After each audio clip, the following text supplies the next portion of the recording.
Hey guys, welcome back. I'm Laura Wilkie with Down Home with Lemon Pie, and this is how to make the very most of your Christmas break.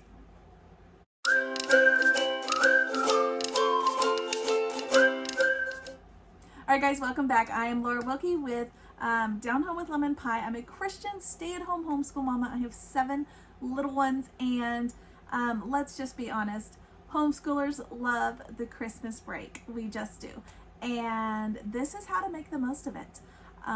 We take a longer Christmas break than public schools. We do a longer than 2 weeks break. This year in particular, we're doing a little bit longer as well.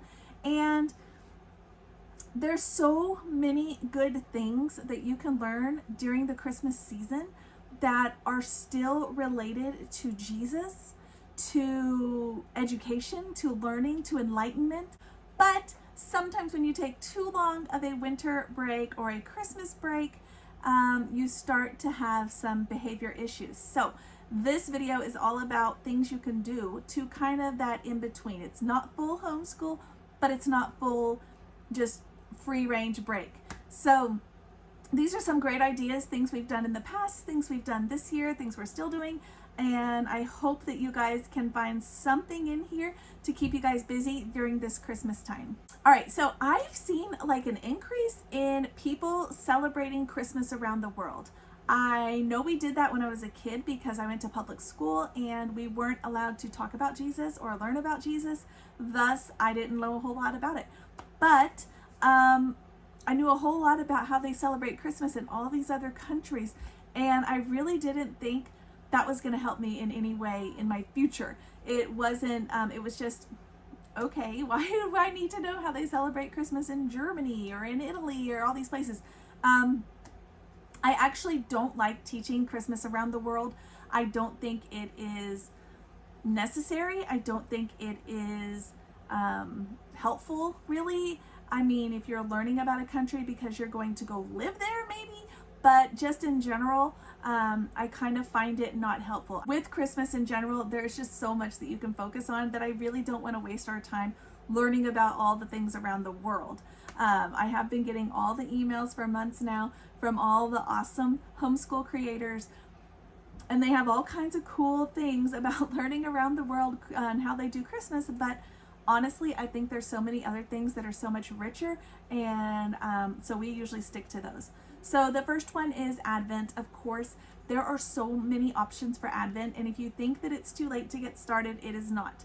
If you have the Bible app, there are so many options on there, and they have from just a couple days, just 3 or 4 days, all the way up to the whole month. So just pick one that fits your schedule. Maybe it's every day, maybe it's just weekdays, maybe it's just weekends, whatever it is, and see if you can squeeze one in, because it is so important to teach our children the story of Jesus and the way that God was leading up to that in the Bible. So definitely an Advent study is a great way to go. The second thing I have, guys, and actually speaking of the Advent study, I actually posted one that was free last year. It's in my Christmas playlist, and it's called Christmas School. So check that out. It was actually a really good one. We enjoyed it. So if you want to go there. Another option is doing a hymn study. Pick a hymn or pick a couple hymns and study them. Truly study them. Study the person who wrote them. Learn all of the words to them. We did one years ago. We were learning in our homeschool time about the names of Jesus. And when we got to Christmas, we focused on the song, O Come, Emmanuel. And at that time, that song was very unfamiliar to me and the kids too. And I was it was a good thing at that time because I had a bunch of kiddos that didn't really know a lot of the Christmas songs, and I didn't realize that until then. And what a blessing it was to see our family grow through that song. All of the kids learned it, every single word. It was awesome. We would sing it every single day together.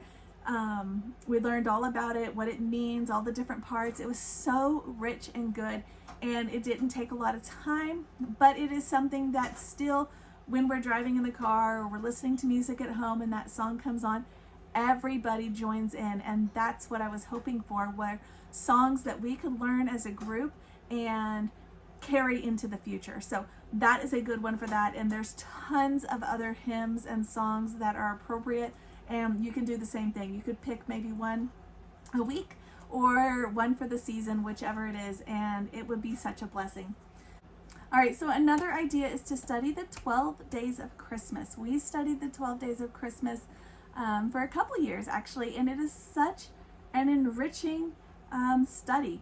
I actually did a video on this, guys. It's in my Christmas playlist, and it is so interesting to think about when the 12 days of Christmas actually are, what the history is, what all of those words in the song that seems so meaningless, but actually is a way that people were teaching their children about Christ in a secret way.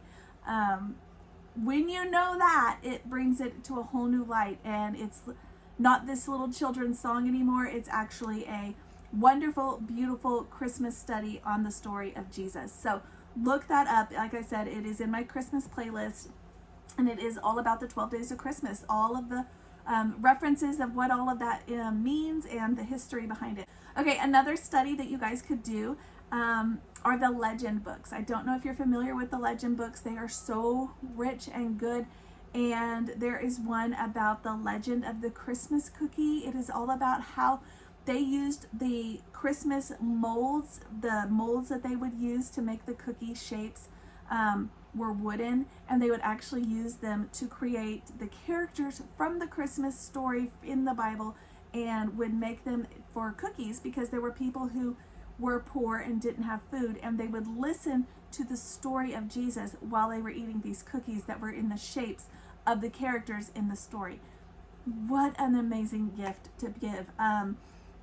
Another one is the legend of the candy cane, another rich story, the legend of the Christmas tree, the legend of Saint Nick. If you look these up, there's a whole series, and you could do one a week and study them. With the cookie one, you could pass out cookies to people you know. With the Christmas tree one, then you could spend time decorating your tree and talking about it, and so on. Just so many rich options there. So, and great for little ones, by the way, but it also was a blessing to my older kids. All right, the next idea I have for you guys is simple acts of service.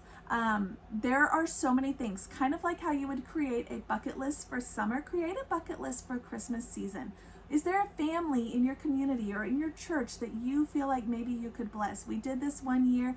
We chose a family that we knew had had some hard times, and we just worked hard to bless them. We prayed about it, and we were blessed. Actually, somebody blessed us with some money, about $100, and we took that money and used it to bless another family. We went shopping. We bought little special little things for each person in that family, and we gifted them to them. We went to their house and left it at their gate one night, like secretly, when we knew they were gone and we knew they'd be back in about an hour or so. And it was just such a blessing to us, very much to us, and to them as well. And we had somebody do that to us once. We didn't have a lot of money one year. We had newborn twins. My husband was starting his own business. It was a really challenging time, and we got a ring at the doorbell one night, and I opened the door, and there were mounds of gifts for all of the kids with their names on them, little packages. It was beautiful. And we took that and ran with it the next year and blessed someone else. So maybe that's what you want to do with your family. Another idea is just to do a simple angel tree. There's all kinds of things that you can find where people need things, and the little trees at the I know they used to have them at like the malls and stuff, and you could get an angel and buy all the things on the gift.